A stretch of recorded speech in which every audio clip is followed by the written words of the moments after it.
Hey, what's up, everybody? Video 44 coming at you with another video. All right, so the score is 62-75. Lakers are at the halftime mark down that much because they're having defensive issues.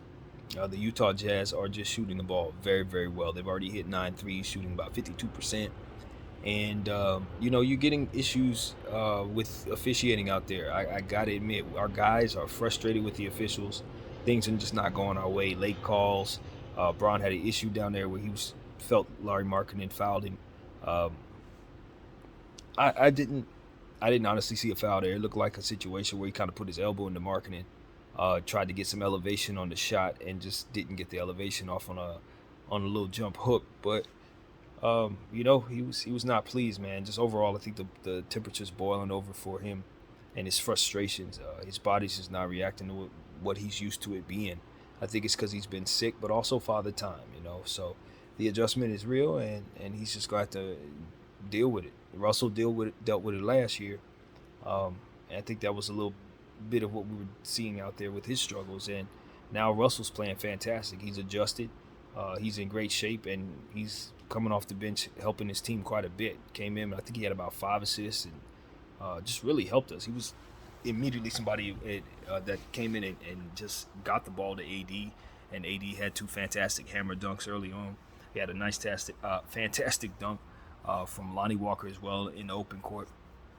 Um, it's just one of those situations where we're not having a trouble scoring, as you can see, but defensively, this is ridiculous. I mean, what I'm seeing in this particular game is just coach trying to do certain things that don't match up well with the Jazz. I don't think we were quite prepared for their personnel. As I told you guys, we got to watch out for Walker Kessler as a shot blocker. AD tried him, and he blocked AD's shot. Now, AD came back and dunked on him, but it's one of those situations where we just got to know our personnel. Colin Sexton came in off the bench, hit 15 points, hit a bunch of threes.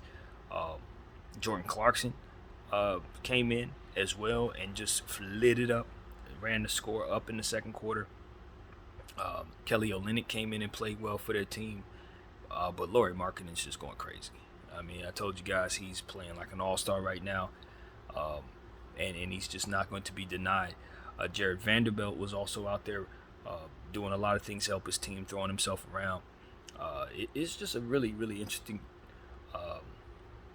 dynamic to see the Utah Jazz have so many weapons that they can throw at you.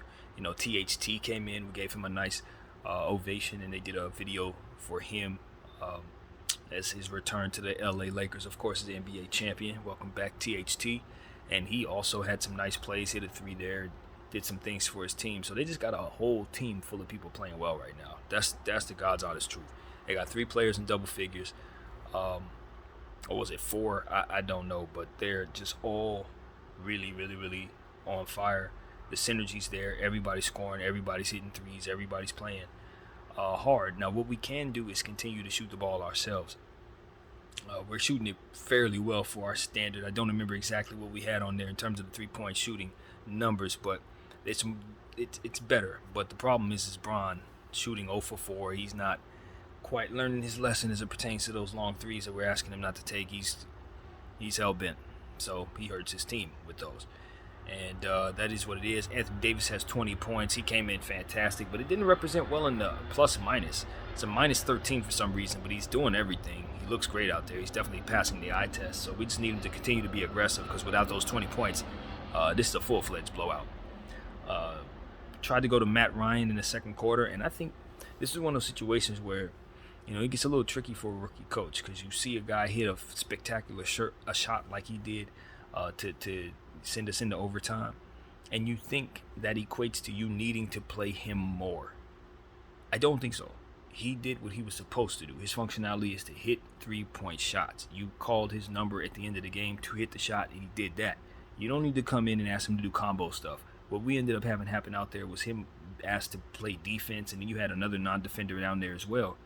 And it was like one of those situations where we had really defensive issues because of the choices that Darvin was doing. It wasn't necessarily the players not playing well. They were rotating properly. They were boxing out and doing all the things they needed to do. But then you had situations where Lonnie Walker's trying to guard Larry Markkinen in the paint. And it's like you can't have a mismatch like that take place, and then you couple that with Matt Ryan on the floor, and you're asking him to guard players that are playing well. It's like, nah, that's two non-defensive players. It's not that Lonnie Walker can't play D. It's just that you're asking him to play defense against somebody who's like a whole foot taller than him.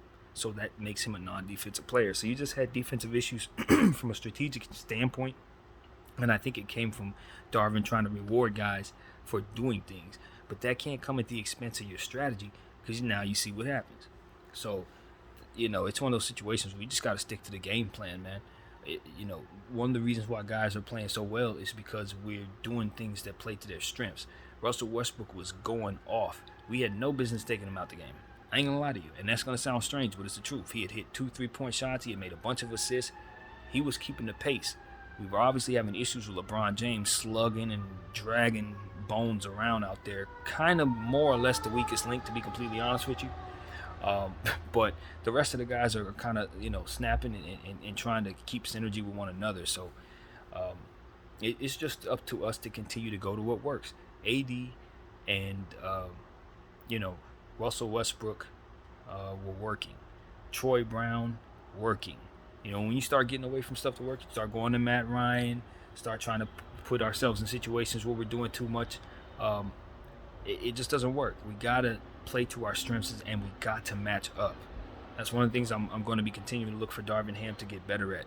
You just can't leave our guys with defensive disadvantages out there. And that's what I'm seeing. So that's what I got for the half, man. I'll get back to you guys, of course, at the end of this one. With a full breakdown of what I see there. And hopefully the Lakers can kind of claw themselves back into it. But they got to find a way to play some defense. And it starts with who we're putting on the floor and what we're asking them to do. 73 points is unacceptable to give up in one half of any basketball game. But definitely against a team, not against a team that's trying to tank. They really do want to lose. Even though their players are not doing them any favors. So yeah, we gotta tighten up, or we're gonna get beat by this team. Like I said, they got those little young guards, Sexton, Conley, and Clarkson, and they're all running rampant right now.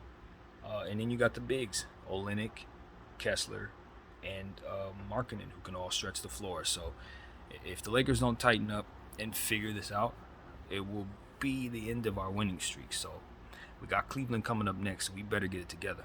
That's what I got. BDF 44. Thank you all for watching. Bye.